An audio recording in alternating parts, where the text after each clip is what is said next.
professeur de français. Oui, bonjour classe, nous sommes très heureux de vous retrouver aujourd'hui pour dispenser ce cours de français. Et le dernier cours que nous avions vu ensemble, c'était la prise de notes. Nous avons vu comment prendre des notes. Et nous avons noté également les différentes circonstances dans lesquelles on peut prendre des notes.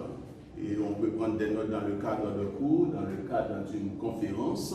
On peut prendre aussi des notes et si on est invité à participer à un atelier de travail, là, et si vous représentez également une institution, donc vous devriez prendre des notes.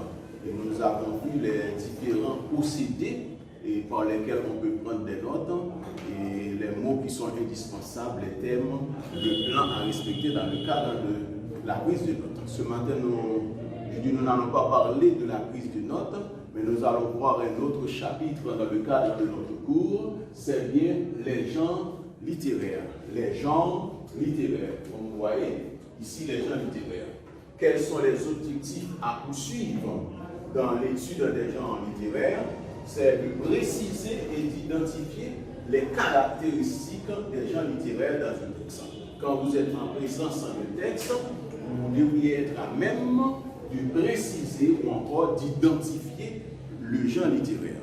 Alors, parlons de genre littéraire. Et qu'est-ce que genre littéraire? Donc, un genre littéraire, c'est un ensemble de grandes catégories de textes. Un ensemble une grande catégorie de textes, si vous voulez.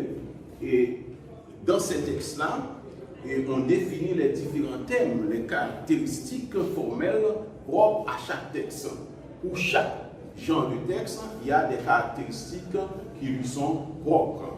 Donc ici, dans le cadre de notre cours, nous allons voir les 4 grandes catégories de textes. Alors pour certains, on prétend qu'il y a 4 grandes catégories de textes, mais pour d'autres, on parle de 5 grandes catégories de genres littéraires. 5 grandes catégories de genres littéraires. Donc, les genres littéraires ne sont pas exclusivement littéraires comme on parle. Leur définition est délicate et a évolué avec le temps. On peut, par exemple, néanmoins distinguer, comme nous l'avons dit, 4 grandes catégories de textes selon certains auteurs et 5 pour d'autres. On cite par exemple le genre dramatique, on a le genre poétique, le genre narratif, le genre argumentatif et le genre personnel. Donc pour certains auteurs, on parle tout simplement des genres narratifs, poétiques, argumentatifs et genre et narratifs. Mais pour d'autres, non seulement on parle des genres dramatiques, on parle des genres poétiques, des genres narratifs et argumentatifs, mais on parle aussi des genres personnels. Donc nous allons voir ensemble ces différents genres aujourd'hui et comment les identifier dans un texte.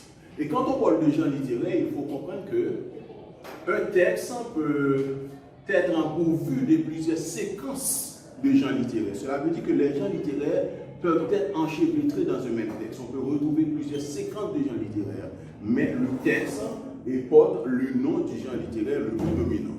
Ça veut dire qu'il n'y a pas une cloison étanche entre les genres littéraires, mais il y a des rencontres qui se font certaines fois dans le cadre des genres littéraires. Mais là encore, il faut être là même pour pouvoir bien identifier ce qu'on entend par tel genre littéraire. Par exemple, nous avons la tragédie et le genre dramatique, par exemple. On dit que le genre dramatique comprend les textes dans lesquels les actions sont représentées sur la scène. Okay? Le genre dramatique comprend les textes dans lesquels les actions sont représentées sur la scène. Quels sont les textes dans lesquels les actions sont représentées sur la scène? Nous avons la comédie, nous avons la tragédie, nous avons aussi la tragicomédie, nous avons le drame romanesque ou encore le drame romantique, nous avons l'opéra comique. Je reprends les textes du genre dramatique. Avons dit que le genre dramatique, ce sont ces textes-là dont les actions et dans lesquels les actions sont jouées sur la scène. et quels sont ces textes qui appartiennent à cette catégorie de genre, du genre dramatique, c'est la comédie, la tragédie, la tragicomédie, le drame romantique et l'opéra comique. L'opéra comique. Il se peut bien aux examens qu'on vous demande d'identifier le genre du texte. Pour identifier le genre du texte, il faut connaître les différentes caractéristiques de ces genres. Nous avons la tragédie qui représente l'affrontement de héros caractérisés par leur grandeur, quels que soient leurs défauts et la fatalité sous toutes ses formes. Donc quand on parle de genre de la tragédie représente l'affrontement des héros caractérisés par des grandeurs, quels que soient leurs défauts ou encore la fatalité et sous toutes ses formes. Quand on parle de fatalité, là on parle de la volonté des dieux, on parle de la passion, on parle aussi de ce qu'on entend par l'hérédité. Ce sont des actions qui se font et par le biais de l'hérédité ou bien par la puissance des dieux ou bien par la volonté des dieux ou encore par la passion. Donc, et si on prend par exemple le cas de Chimène et de Rodrigue, là, ici, il y a le devoir qui appelle Rodrigue à se venger, à venger son père. Donc là, ici, c'est un genre de texte qui se rapporte à ce qu'on entend là, ici, la tragédie.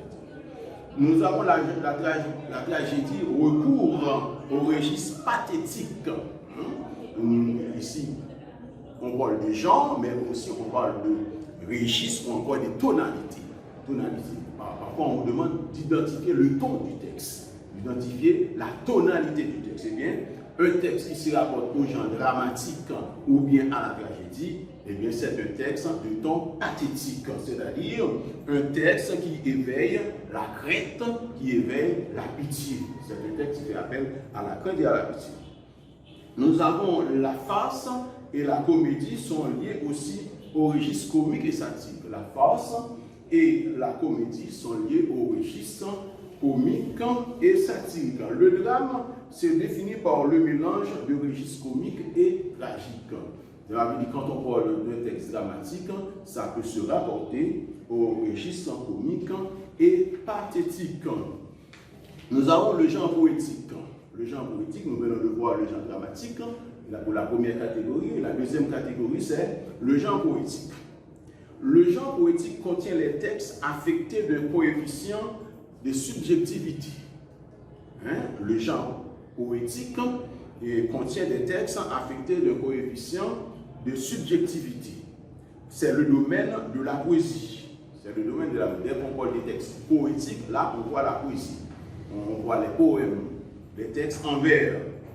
Donc, dans l'épopée, récit en vers d'événements héroïques et prédominant le discours narratif, le registre épique. Quand on parle de registre épique, là on voit épopée, épisode de guerre.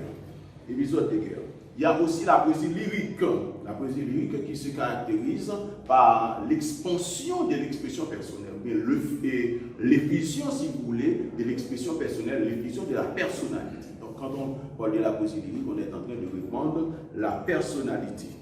Et sa tonalité n'est que lyrique.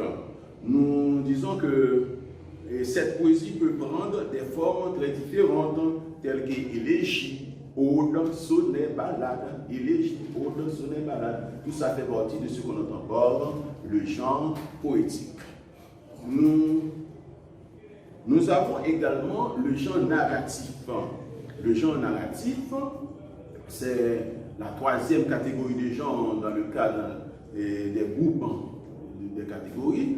Nous avons le genre narratif qui inclut tous les textes dans lesquels les actions évoluant d'une situation initiale à une situation finale, ou bien à un état final. Donc, l'état initial ou bien l'état final, tout est rapporté par un narrateur. Et comme vous le savez aussi bien, dans le texte narratif, il y a tout un schéma qu'on appelle le schéma narratif qui comporte 5 états. Nous avons l'état initial, nous avons l'état déséquilibré, ou bien le moment déséquilibré. avons les péripéties, nous avons les actions ou encore les actions, nous avons la résolution et le nouvel état d'équilibre. Donc, un schéma narratif, c'est ce qui nous permet généralement d'identifier le texte narratif, et aussi nous avons le schéma actentiel qui nous permet d'identifier un texte narratif. Donc, dans cette catégorie, on distingue le roman, le conte, la nouvelle littéraire. Quand on parle des textes narratifs, on retrouve le roman, le conte, la nouvelle littéraire, l'épopée, les fables, toutes ces notions, ou bien tous ces genres de textes se regroupent dans cette catégorie qu'on appelle le genre narratif. Et l'autre genre qui paraît très important et qui généralement met beaucoup d'accent là-dessus, c'est le genre argumentatif. Le genre argumentatif. Dans le genre argumentatif, on dit que l'argumentateur cherche à convaincre le destinataire de la véracité du texte. Okay? L'argumentateur cherche à convaincre le destinataire de la véracité d'une thèse. Donc on distingue dans cette catégorie comme l'essai, l'éditorial, le manifeste, la préface et comme genre personnel. Donc je reprends, qu'est-ce qu'on retrouve dans le genre argumentatif? Nous avons l'essai, l'éditorial et le manifeste. Nous avons aussi ce qu'on entend par la préface. Et nous avions parlé comme genre personnel aussi, et c'est la 5e catégorie qui pourrait faire partie de la 4e. Donc on retient l'autobiographie et les mémoires. Donc on considère l'autobiographie et les mémoires comme étant fait partie du genre personnel. Mais également, on peut aussi les attribuer au genre argumentatif. Mais généralement, pour certains auteurs, on doit les catégoriser dans ce qu'on entend par le genre personnel. Donc, les textes du genre argumentatif en peuvent être philosophiques comme essais, discours, traités, dialogues. Et ça peut être aussi polémique et satirique comme les pamphlets. Ça peut être aussi des types moraux, les textes argumentatifs, comme apologue, comme maxime. Mais ça peut être aussi religieux, les sermons. Les sermons, ce sont des textes argumentatifs, des textes qui cherchent à convaincre, qui cherchent à persuader. Donc nous espérons que cette notion sur les genres littéraires a été claire pour vous. Donc là, si vous avez des questions, je les attends. Non seulement j'attends les questions, mais également vous pouvez toujours effectuer d'autres recherches pour mieux comprendre les genres littéraires. Merci de votre écoute.